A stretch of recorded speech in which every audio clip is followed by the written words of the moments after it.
बहुत मायने रखती है ये बातें कि आपकी एंट्री कैसी है। बिल्कुल बहुत मायने रखती है, आपकी बॉडी लैंग्वेज कैसी है, आपकी भाव भंगिमाएं कैसी हैं, सामने वाला पहलवान आपको देखता है, उसका कोच आपको देखता है और ये अंदाजा लगाता है कि आप किस मूड में हैं, किस फॉर्म में हैं। और इस मामले में तो खैर और वैसे भी डोमिनेट कर रहे हैं भारतीय रेसलर्स अब तक कॉमनवेल्थ गेम्स के अंदर।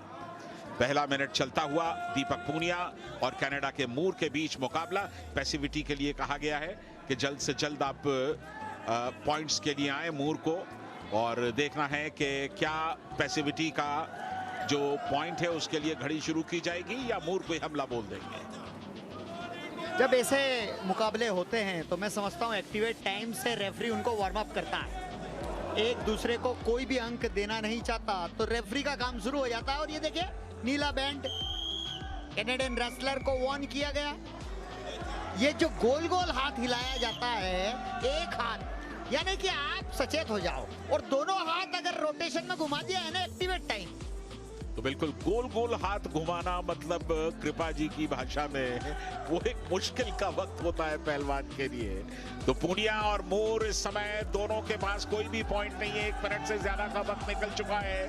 दीपक पूनिया का जहां तक सवाल है, सिल्वर उन्होंने जीता है वर्ल्ड रेसलिंग चैंपियनशिप में 2019 में, और इसके साथ ही पैसिविटी दे दी गई है। घड़ी देखिए उनके स्कोर के सामने, उनके नाम के सामने शुरू हो गई है। उल्टी गिनती चलेगी 30 से 0 तक, और जैसे ही ये गिनती पूरी होगी पूनिया के स्कोर में 1 का पॉइंट जुड़ जाएगा। हाँ, पर इससे किसी की सेहत पर कोई असर नहीं पड़ रहा है। दोनों ही अव्वल दर्जे के अच्छे पहलवान हैं। 1 अंक पर बढ़त जरूर नए जो पहलवान होते हैं उनको मानसिक परेशानी हो सकती है, लेकिन इस स्तर पर 1 अंक कोई बड़ा मायने नहीं रखता। बिल्कुल मायने नहीं रखता, क्योंकि एक दांव में आप 5 अंक ला सकते हैं। एलेक्स मूर 24 वर्षीय पहलवान दूसरी बार कॉमनवेल्थ गेम्स में शामिल हुए हैं। इससे पहले 2019 सीनियर पैन एम चैंपियनशिप में उन्होंने ब्रॉन्ज मेडल जीता है, और कनाडा में एक बेहतरीन उभरते हुए पहलवानों में उनका शुमार है। यहां पर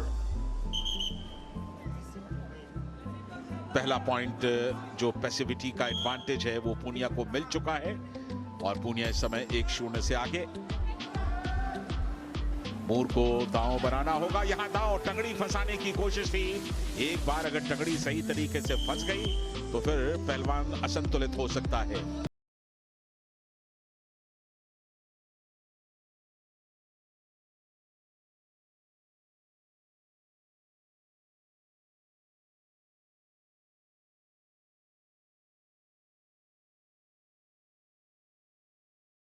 राउंड में 2 एक्टिवेट समय नहीं दिया जा सकता, तो अगले दौर में जरूर दीपक अगर स्कोर नहीं करते हैं तो जरूर उनको, लेकिन झटपटाहट दिखी यहाँ पर।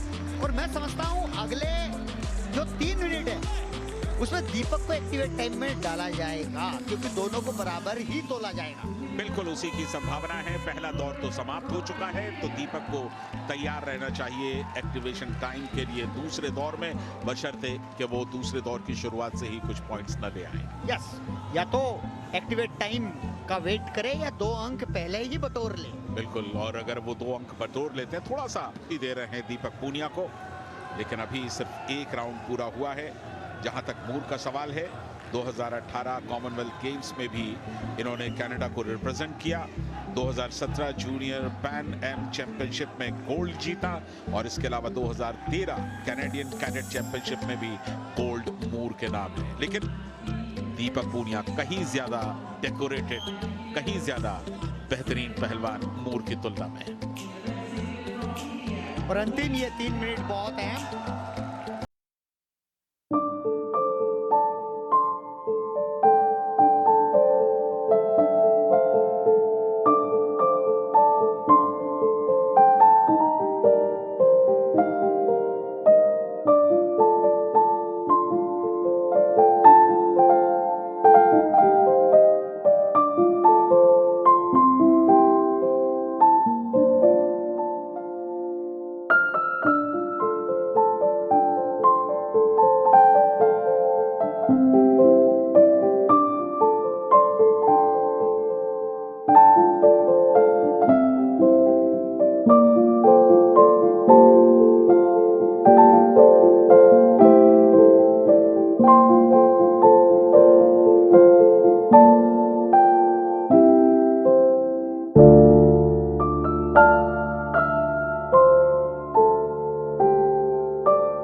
बहुत जरूरी है, क्योंकि इस समय अगर टेक डाउन मिल जाता है मूर को तो विजेता वो घोषित किए जाएंगे, क्योंकि आखिर में जिसका दांव लगता है जीत उसकी होती है। तो दीपक के सामने इस समय बहुत मुश्किल का समय है। 15 सेकंड का ये समय है, आसान नहीं होने वाला। ये देखिए पकड़ बनाने की कोशिश, पैरों पर जाने का प्रयास, लेकिन लगातार अपने पैरों को पीछे धकेलते हुए और यहाँ पर अच्छी पकड़ बनाने की कोशिश की है। क्या उठा सकेंगे नहीं लगता, और इसके साथ ही ये मुकाबला समाप्त हो जाएगा दीपक के फेवर में।